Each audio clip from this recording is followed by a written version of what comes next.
નમસ્કાર દર્શક મિત્રો, પ્રાર્થના સંદેશ ન્યૂઝમાં આપનું સ્વાગત છે।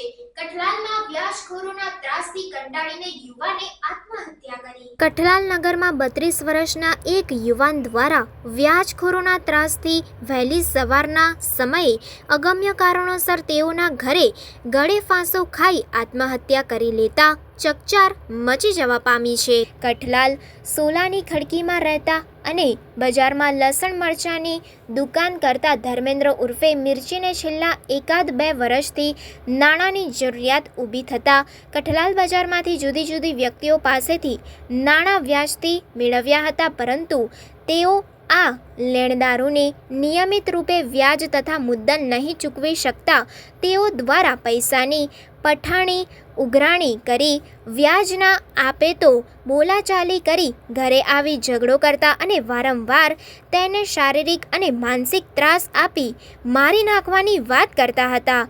મરણ જનાર ધર્મેન્દ્ર ઉર્ફે મિર્ચીની બેન દીપિકા કાલવાણીને આ હકીકતની ખબર હોય તેઓ દ્વારા કઠલાલ પોલીસ મથક ખાતે ગોપાલ રબારી, મેહુલ બ્રહ્મભટ્ટ, ઇરફાન વોહરા, નવરંગભાઈ વાંસફોડા, મિત્તલબેન મયંકભાઈ